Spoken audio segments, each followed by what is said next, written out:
Drugs free देवभूमि mission 2025 कार्यक्रम में शामिल होंगे सीएम पुष्कर सिंह धामी। विकसित भारत संकल्प यात्रा के संचालन का भी करेंगे समीक्षा।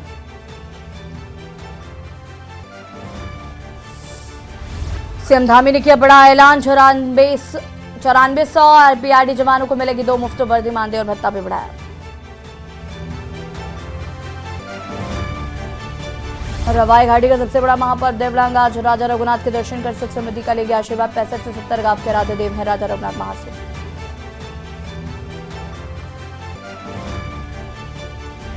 इन्वेस्टर्स समिट के सफल आयोजन के बाद अब अधिकारियों का किया जाएगा सम्मान। विधानसभा देहरादून में शुरू होगा कार्यक्रम, शहरी विकास मंत्री देंगे सम्मान।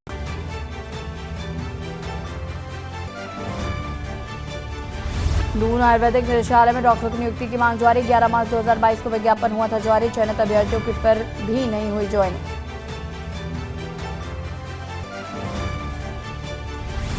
मौसम विभाग ने जारी किया अलर्ट, मैदानी जिलों के लिए घने कोहरे का येलो अलर्ट जारी। पहाड़ी जिलों में हल्की बारिश की संभावना।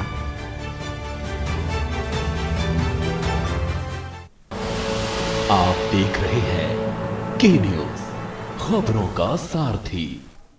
नमस्कार, खबर उत्तराखंड में आप सभी का स्वागत है। मैं हूं आपके साथ ईशी शुक्ला। जो 12 से खबर आपको बता देते हैं। जो आपस सांप्रदायिक माहौल बिगाड़ने की कोशिश, काली मंदिर द्वार पर युवक ने किया पेशाब। सामुदायिक विशेष के युवक ने की हरकत, पेशाब करने के बाद मंदिर का तोड़ा गेट।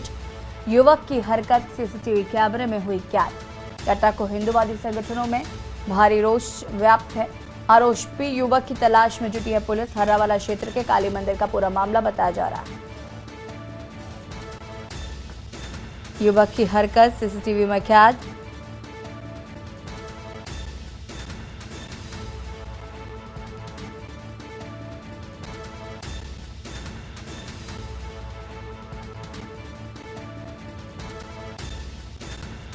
हर्रावाला क्षेत्र के काली मंदिर का मामला।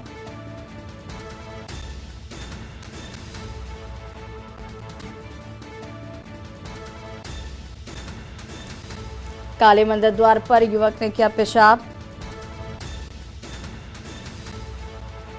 समुदाय विशेष के युवक ने की हरकत।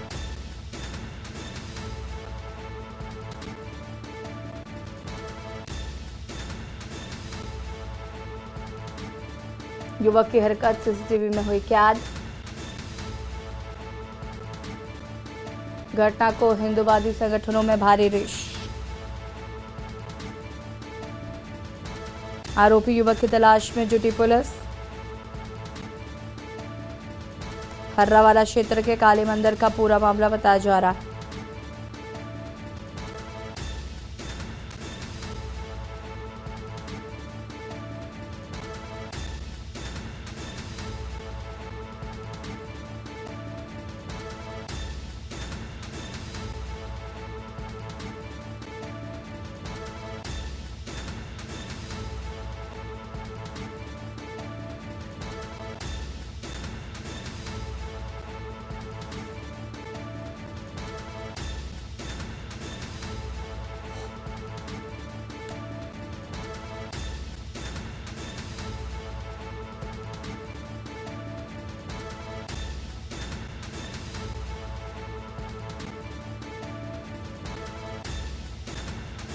आरोपी युवक का सीसीटीवी फुटेज वायरल। मंदिर के बाहर पेशाब करता हुआ ये युवक नजर आ रहा है। इसके बाद मंदिर का गेट भी तोड़ा।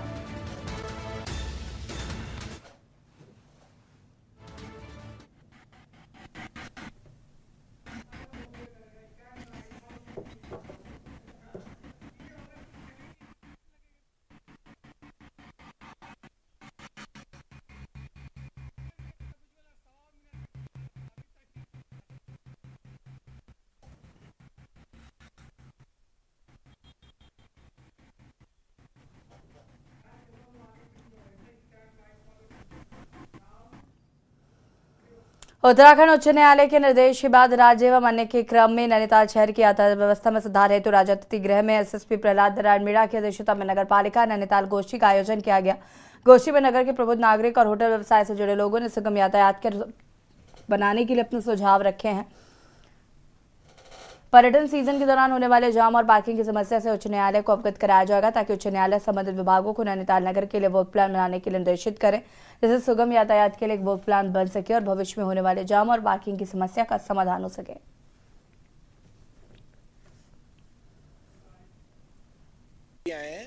कुछ ऐसे मुद्दे आए हैं जिन पे हमें लॉन्ग टर्म में काम करने की ज़रूरत है और सोचने की ज़रूरत भी है। तो आज यहाँ प्रशासन की तरफ से नगर पालिका के लोग भी थे, प्रशासन के लोग थे और आरटीओ विभाग के भी और पीडब्ल्यूडी के लोग थे। उन्होंने भी अपनी तरफ से इसमें इनपुट दिए हैं। हमें जो आज जनता के सुझाव हैं उनमें से जो इमीडिएट होने वाली चीज़ें हैं उनको हम अपनी तरफ से अनुपालन में लाएंगे। बाकी जो लॉन्ग टर्म वाले जो इश्यूज़ हैं उनको माननीय न्यायालय में पुटअप करेंगे ताकि माननीय न्यायालय इस संदर्भ में बाकी जो एजेंसीज उनको निर्देशित करें कि नैनीताल की जो ट्रैफिक व्यवस्था और नैनीताल की जो पार्किंग का इशू है उसको लेके एक यहाँ पे वर्क प्लान बने और उस पर कार्रवाइयाँ हों ताकि आज से 2 साल बाद 5 साल बाद में जो शहर में ये समस्या हो रखी है ट्रैफिक की और पार्किंग की, इसका कोई एक हमेशा के लिए समाधान निकाला जा सके। उत्तराखंड के मुख्यमंत्री धामी द्वारा प्रदेश की सैकड़ों सड़कों को गड्ढा मुक्त बनाने के लिए अभियान चलाया गया, जिसमें सभी विभाग के जिम्मेदार अधिकारियों को निर्देश दिए गए थे कि अपने क्षेत्र के निरीक्षण कर टूटी फूटी सड़कों को रिपेयर किया जाए। सभी सड़कों को गड्ढा मुक्त कर मुख्यमंत्री धामी के आदेशों का पालन किया जा रहा है। सरकारी बजट की कमी के चलते मात्र 5 किलोमीटर सड़कें ही गड्ढा मुक्त हो पाई हैं। अधिशासी अधिकारी शाहिद अली का कहना है कि जल्द ही बजट पास हो जाएगा, प्रस्ताव भेजा गया है।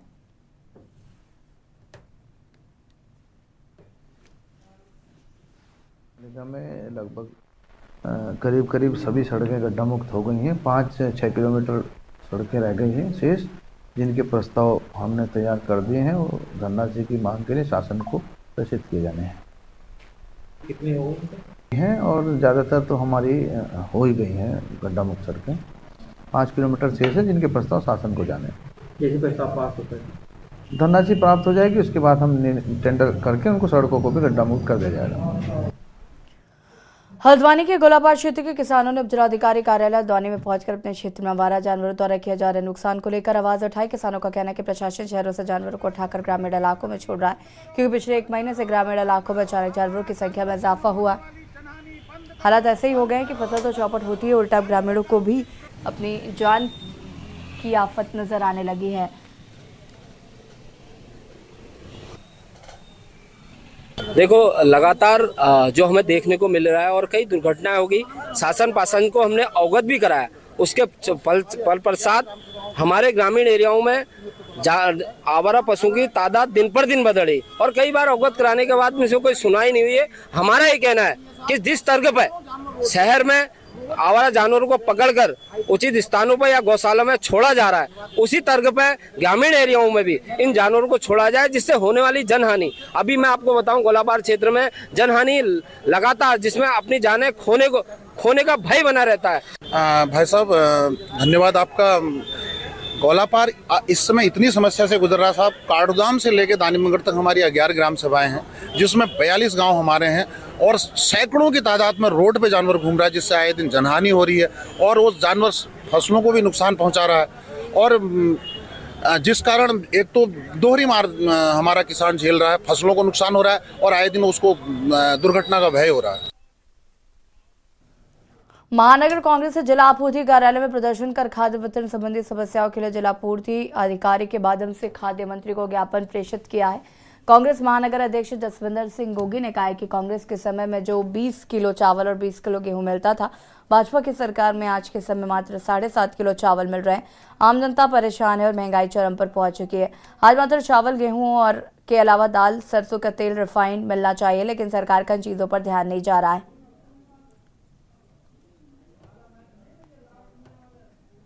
देखो, जो कांग्रेस सरकार में 20 किलो गेहूं, 20 किलो चावल मिलता था, आज भाजपा की सरकार में मात्र 7.5 किलो से चावल मिल रहा है।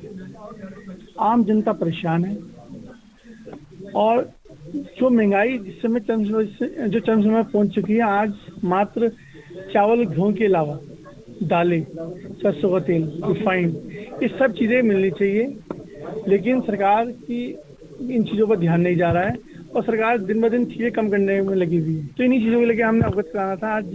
हमने आज ज्ञापन प्रेषित किया मंत्री जी के नाम पे डीएसओ के साहब के माध्यम से, और जल्द से जल्द अगर इन समस्याओं का निदान नहीं होगा तो हम लोग इस आंदोलन के लिए बाध्य होंगे। नई दिल्ली में 3 दिवसीय आउटरीच प्रशिक्षण कार्यशाला का आयोजन किया गया, जिसके तहत विकास भवन सभागार में राइट टू इन्फॉर्मेशन एवं राइट टू सर्विस का प्रशिक्षण कार्यशाला में आयोजन किया गया। जिसमें डॉक्टर ओम प्रकाश, कार्यक्रम निदेशक ATI नैनीताल द्वारा प्रशिक्षण दिया गया, जिसमें चुनाव अधिकारी मयूर दीक्षित, मुख्य विकास अधिकारी मनीष कुमार सहित जनपद के अधिकारियों ने भाग लिया। Thank you sir. आप अपने पीए को बोल लीजिए। जो मेन मोटिव है वो हमारे महानिदेशक महोदय श्री BP पाटिल सर, जो कि हमारे महानिदेशक उत्तराखंड प्रशासन अकादमी नैनीताल हैं, उनके दिशा निर्देशों के तहत 13 के 13 जनपदों में TNA प्रशिक्षण कार्यक्रम आयोजित किया ट्रेनिंग नीड असेसमेंट, और सभी जनपदों से ये समस्याएं निकल के आई। RTI से संबंधित हो गया, और ऑफिस से संबंधित हो गया, फाइनेंस से संबंधित हो गया, जेंडर इशू से संबंधित हो गया, डिजास्टर मैनेजमेंट से संबंधित ये सारी नीड्स निकल के आई। रुड़की में दुष्कर्म पीड़िता गर्भवती महिला ने न्यायालय परिसर में जहरीला पदार्थ खाकर आत्महत्या का प्रयास किया। पीड़िता कोर्ट में तारीख पर आई थी, वही जहरीला पदार्थ खाने की वजह से सिविल अस्पताल रुड़की ले जाया गया।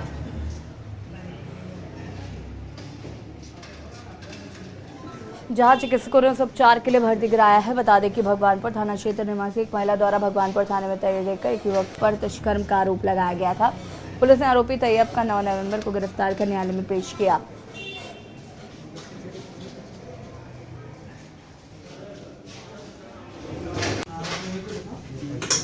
को लाया गया था 108 द्वारा। बताया गया कि वो कोर्ट गई थी अपनी गवाही देने और वहाँ पे वो बेहोश हो गई।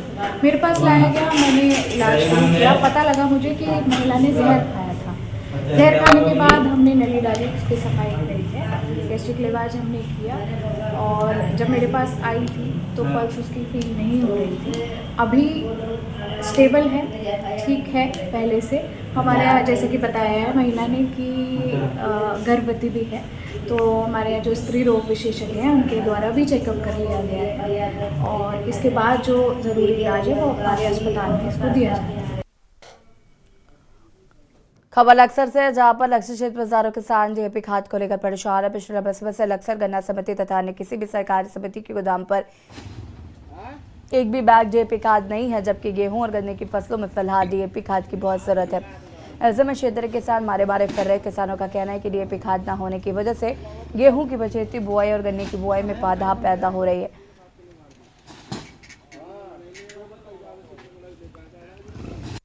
हमने इसको कंपनी के एरिया मैनेजर से बार बार बात करते रहते हैं।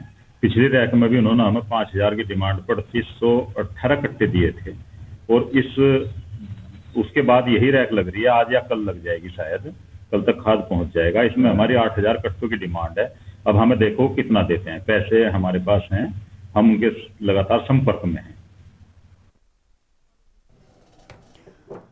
खबर पौड़ी से, जहां मादक पदार्थों के खिलाफ चला लाजौर अभियान के तहत पुलिस को बड़ी सफलता हाथ लगी है। बीरो खाल चौकी क्षेत्र में पुलिस ने चेकिंग के दौरान बैजरो पुल के पास से एक ऑटो कार से 13 किलोग्राम गांजा तस्कर 2 तस्करों को गिरफ्तार किया। थड़ीसैट थाना अध्यक्ष सुनील पवार ने बताया कि सुरेंद्र सिंह तथा विजय सिंह की चेकिंग के दौरान गिरफ्तार किया गया है।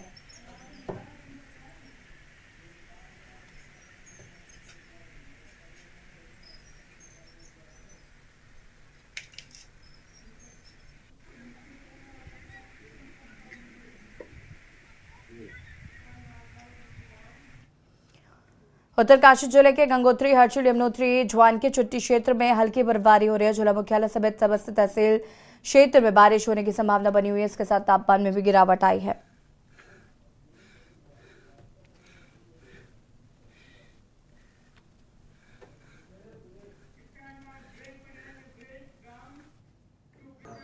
ब्रेक के बाद एक बार फिर से आप सभी का स्वागत है। श्री राम मंदिर प्राण प्रतिष्ठा की प्रक्रिया में प्रथम चरण में अयोध्या से आए पूज्य अक्षत हल्द्वानी पहुंच गए। इन अक्षतों का दिव्य एवं भव्य स्वागत किया गया। श्री राम मंदिर से लेकर आशीष स्वयं सेवक संघ कार्यालय तक एक पदयात्रा आयोजित की गई, जिसमें महिलाओं ने पारंपरिक परिधान पहनकर हिस्सा लिया। पदयात्रा में काफी श्रद्धालु मौजूद रहे। प्रभु राम की जय घोष के साथ पतरवण गुंजायमान हो उठा।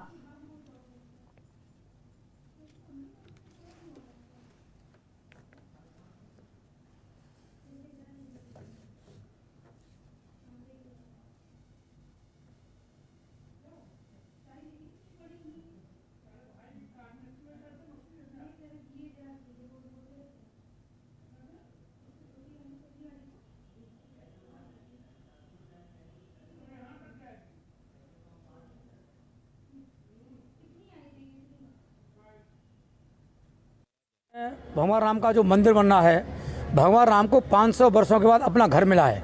ये बड़ा सौभाग्य का विषय है। इसमें बहुत राम भक्तों की इसमें वीरगति प्राप्त हुए हैं। तो कार्यक्रम चल रहा है 1 जनवरी से 15 जनवरी। अक्षत जो भगवान राम के चरणों से आया है, पूजित अक्षत है। हर हिंदू घर जाना है, हर सनातन घर जाना है। जिन्होंने मंदिर को सहयोग किया उनके लिए, बाकी जितने हिंदू सबके घर जाना है। बड़ा सौभाग्य का, हर्ष का विषय है। ये हमारे भगवान राम को उनका घर मिल रहा है। जब 14 वर्षों के पश्चात भगवान राम जब वनवास से अयोध्या आए थे, दीपावली मनाई गई थी। तो 22 जनवरी को ये दीपावली पूरा हिंदू समाज मनाएगा। और उससे पहले जो वहाँ राम मंदिर होगा सीधा प्रसारण होगा, हिंदू समाज देखेगा। ऐसा बड़ा विषय है। उमाकांत, विभाग संगठन मंत्री, विश्व हिंदू परिषद। डेफिनेटली हम लोगों के लिए बड़ा सौभाग्य का विषय है कि आप भगवान राम का मंदिर बनने जा रहे हैं 22 तारीख को। इसके लिए सबसे बड़ी बात है कि देखिए इतने लंबे समय जब हमारे पूर्वज हैं उन्होंने किस तरह से एक ध्वंस झेला था जब उस मंदिर के ऊपर इस तरह से कुठाराघात हुआ था। और आज हमारे लिए बड़ा सौभाग्य का बात है, इसीलिए ये भव्य यात्रा, शोभा यात्रा निकाली जा रही है। यहाँ से हम लोग सारे लोग भगवान राम जी जय श्री राम के नारे के साथ हम लोग यहाँ से जाएंगे, क्योंकि हरिद्वार से कलश लेके आया है। और इतने लंबे दशकों के बाद आज हमारे लिए बहुत सौभाग्य का विषय है। सुंदर और पावन और पवित्र मौका है हम लोगों के लिए। तो हम सारे हिंदुओं को, जो भी हमारे राम भक्त हैं, श्रद्धालु हैं, उन सभी को इस पर्व को, जो कि 22 जनवरी को राम मंदिर में रामलला की प्रतिष्ठा होने वाली है, उस चीज़ को भव्यता से हमने मनाना है। और सारे लोगों ने एकजुट होकर के अपने घरों में, आसपास के मंदिरों में एकत्रित होकर के उस दिन को हमने लाइव देखना भी है। साथ ही हनुमान चालीसा है, सुंदरकांड है और इस तरीके के जो भक्तिमय कीर्तन भजन है वो हमको उस दिन करने हैं और दिवाली भी मनानी है। तो आज जो विशेष जो हम लोग यहाँ पर एकत्रित हुए हैं, तो विश्व हिंदू परिषद जो है, जो पूजित अक्षत हैं वो अयोध्या से लेकर के आए थे, हरिद्वार में रखा था हर की पौड़ी पर। हर की पौड़ी से जो है यहाँ जिला विश्व हिंदू परिषद हम लोग वहाँ गए हुए थे, वहाँ से हम अक्षत कलश लेकर के आए हैं। आज देखिए, आप खुद ही इस चीज़ को महसूस करेंगे कि इतने 500 सालों के संघर्ष के बाद आज हमारे देश में भव्य रामलला का मंदिर बन रहा है। तो कहीं ना कहीं ये हम हर एक हिंदू के लिए ये बहुत ही गर्व का क्षण है, समय है। जो हमारे पूर्वजों ने इतना संघर्ष किया, इतना तकलीफ़, इतना दर्द जो देखा, आज हम इस सौभाग्य है वासी हैं कि हम लोग आज उस भव्य राम मंदिर को बनते हुए देख रहे हैं। और ये हम हर एक हिंदू के लिए ये बहुत ही गर्व का विषय है। खबर देहरादून से, जो मेडिकल कॉलेजों के निजीकरण किए जाने को लेकर कांग्रेस ने सरकार को घेरा है। कांग्रेस प्रदेश उपाध्यक्ष मधुसूदन जोशी ने कहा कि सरकार का निर्णय बहुत ही दुर्भाग्यपूर्ण है। अगर सरकार मेडिकल कॉलेज को प्राइवेट हाथों में सौंपना चाहती तो वो चिकित्सा का भी व्यवसायीकरण कर रही है। साथ ही गरीब के हक को छीनने का काम किया जा रहा है। उन्होंने कहा कि गरीब को सरकारी अस्पतालों में सस्ती चिकित्सा सुविधा उपलब्ध होती है। सरकार पूंजीपतियों को खुश करने के लिए सरकारी मेडिकल कॉलेज को प्राइवेट हाथों में सौंपने का षड्यंत्र रच रहे हैं।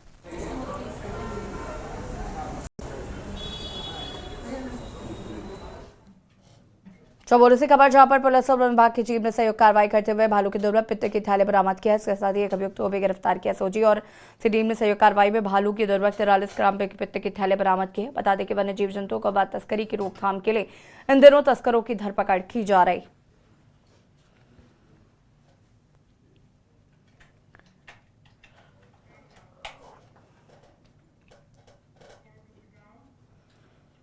खबर नई टिहरी से है, जहां पर जिलाधिकारी मयूर दीक्षित के अगुवाई में कलेक्ट्रेट सभागार में दरबार का आयोजन किया गया। मयूर दीक्षित ने जनता दरबार में आम जनमानस की समस्याएं सुनी हैं।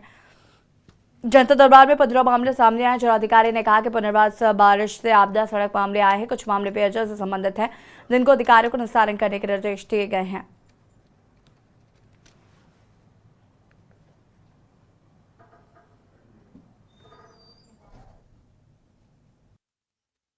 जो हम लोग सुनवाई कर ही रहे हैं रेगुलरली। और शिक्षा के संबंध में लगातार, जैसे कि बारिश के टाइम पे भी हमने कई सारे स्कूलों को रिपेयरिंग के लिए धनराशि आवंटित की थी जनपद से। और उसके बाद अभी भी कुछ ऐसे स्कूल्स की रिपोर्टिंग मीडिया के माध्यम से या जनप्रतिनिधियों के माध्यम से आ रही है, जिसमें कि भवन क्षतिग्रस्त होने की सूचना मिल रही है।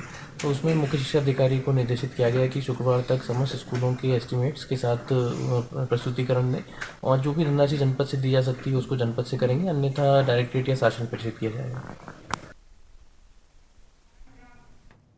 खबर उत्तराखंड में फिलहाल इतना ही। देखते रहिए के न्यूज़ इंडिया। नमस्कार।